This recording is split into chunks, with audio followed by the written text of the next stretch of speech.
house or its inhabitants, he was ready at last to join me.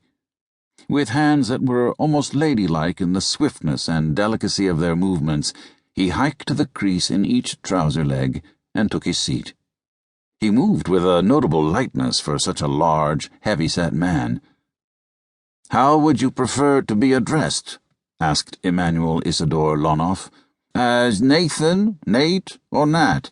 Or have you another preference entirely?" Friends and acquaintances called him Manny, he informed me, and I should do the same. "That will make conversation easier."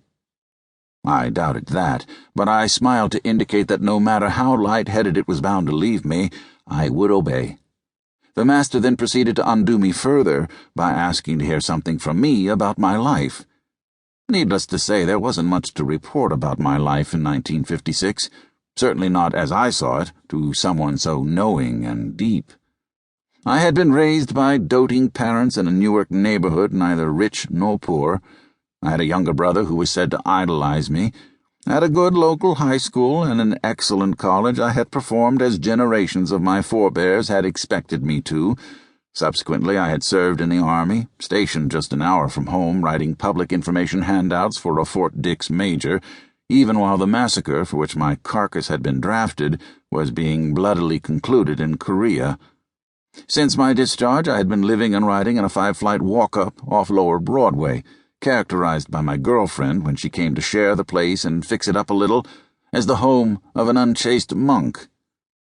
To support myself, I crossed the river to New Jersey 3 days a week, to a job I'd held on and off since my first summer in college, when I'd answered an ad promising high commissions to aggressive salesmen.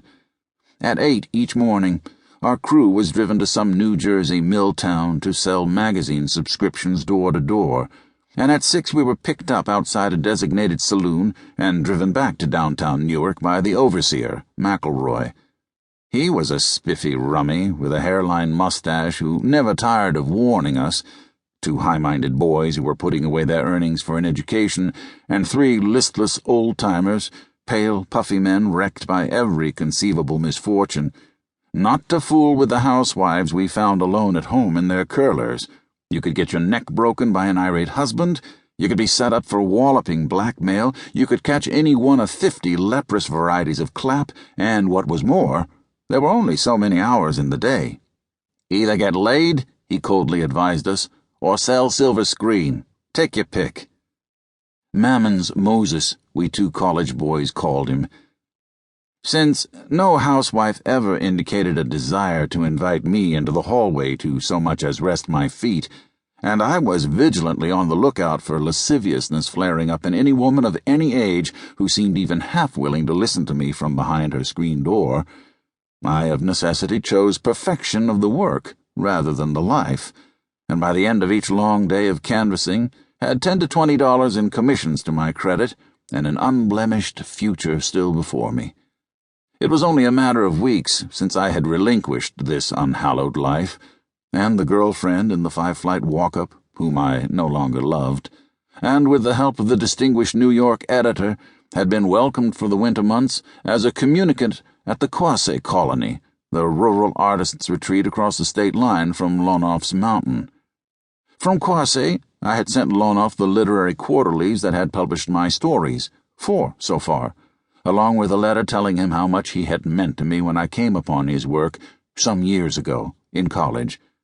In the same breath, I mentioned coming upon his kinsmen, Chekhov and Gogol, and went on to reveal in other unmistakable ways just how serious a literary fellow I was, and hand in hand with that, how young.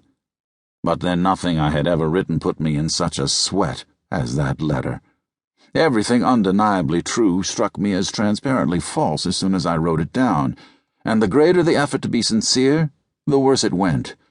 I finally sent him the 10th draft, and then tried to stick my arm down the throat of the mailbox to extract it.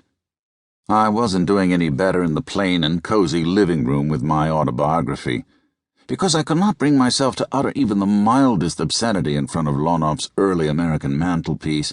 My imitation of Mr. McElroy, a great favorite among my friends, didn't really have much to recommend it, nor could I speak easily of all McElroy had warned us against, or being to mention